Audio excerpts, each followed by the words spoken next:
Turnamen Futsal Season 3 2023 yang diselenggarakan UPT SMA Negeri 1 Sinjai resmi berakhir di lapangan indoor futsal Kota Sinjai Minggu malam. Ketua Asosiasi Futsal Kabupaten Sinjai Haris Ahmad hadir menutup turnamen yang mempertandingkan tim futsal antar daerah ini.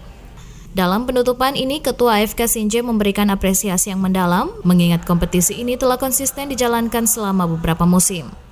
Selain itu, ajang ini juga dinilai sebagai wadah pengembangan di bidang olahraga sejak dini.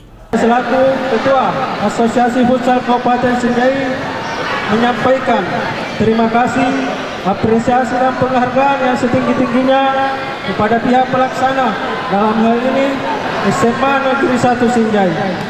Karena tidak semua organisasi yang mampu melaksanakan hal semacam ini, yang mampu dan mau berkorban untuk melaksanakan turnamen semacam ini, di mana kita ketahui Semansa Sinjai secara konsisten melaksanakan kegiatan ini yang pada saat ini untuk ketiga kalinya. Sementara itu disampaikan PLT Kepala UPT SMA Negeri 1 Sinjai Syamsul Alam Hidayat, penyelenggaraan turnamen ini tidak luput dari berbagai tantangan.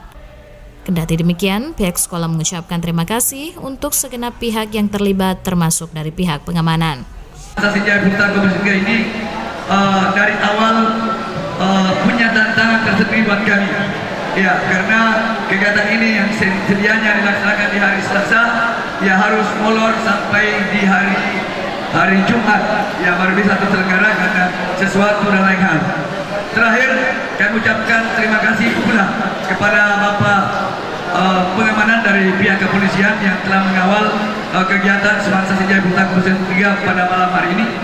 Berdasarkan keterangan yang dihimpun, turnamen ini mempertemukan setidaknya 28 klub dari 5 daerah, yakni Sinjai, Bone, Baru, Makassar, dan Bulukumba. Sementara di babak final, tim futsal Mansa Makassar adu prestasi dengan Smanil Sinjai, dengan hasil akhir Smanil Sinjai keluar sebagai pemenang. Sahrudin Hasan, Sinjai TV.